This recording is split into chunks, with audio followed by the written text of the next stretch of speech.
ये किस्सा साल 1988 का है।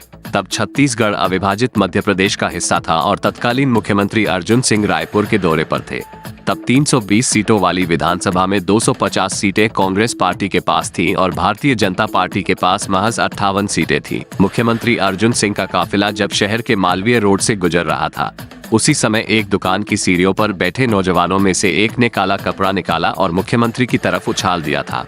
पुलिस ने विरोध करने वालों पर लाठीचार्ज किया और उन्हें हिरासत में लेकर जेल भेज दिया गया।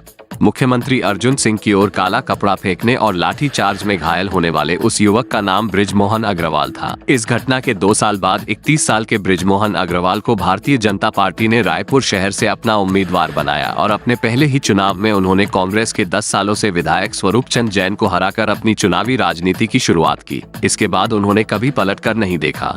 साल 1990 से वो रायपुर से चुनाव लड़ते रहे और 2023 के ताजा विधानसभा चुनाव में तो रिकॉर्ड 67,719 मतों के अंतर से जीते थे।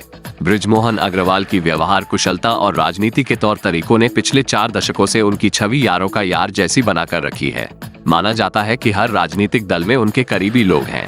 रमन सिंह के कार्यकाल में उन्होंने कई दफा मुख्यमंत्री बनने की कोशिश की। साथ ही मंत्री विधायकों के साथ रायपुर से लेकर दिल्ली तक की दौड़ लगाई, लेकिन बात बनी नहीं।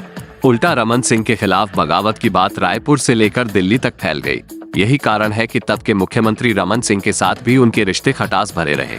संकट ये है कि बृजमोहन अग्रवाल को इग्नोर नहीं किया जा सकता था।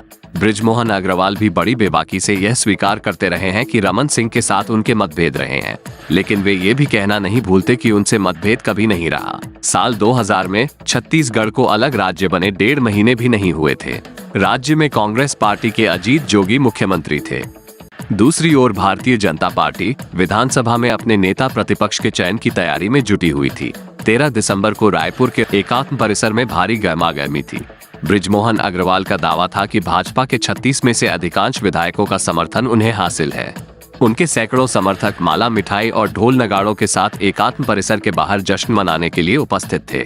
लेकिन जिस कमरे में नेता प्रतिपक्ष के चयन की बैठक चल रही थी, वहां बीजेपी के तत्कालीन केंद्रीय पर्यवेक्षक नरेंद्र मोदी के इशारे पर बृजमोहन अग्रवाल को ही नेता प्रतिपक्ष पद के लिए आदिवासी विधायक नंद कुमार साय के नाम का प्रस्ताव रखना पड़ा। नंद कुमार साय के नेता प्रतिपक्ष चुने जाने की खबर जैसे ही कमरे से बाहर आए, एकात्म परिसर के बाहर उपस्थित बृजमोहन अग्रवाल समर्थक कार्यकर्ताओं का गुस्सा फूट पड़ा।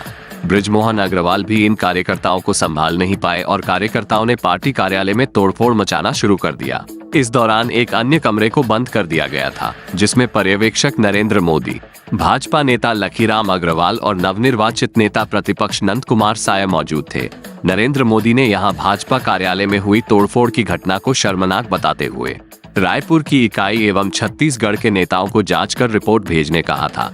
इस घटना के 48 घंटे के भीतर पार्टी के राष्ट्रीय अध्यक्ष बंगारू लक्ष्मण के निर्देश पर विधायक बृजमोहन अग्रवाल और पूर्व मंत्री प्रेम प्रकाश पांडे समेत 8 भाजपा नेताओं को पार्टी से निलंबित कर दिया गया। साथ ही इन नेताओं को पार्टी से निष्कासित करने के लिए कारण बताओ नोटिस भी जारी किया गया था।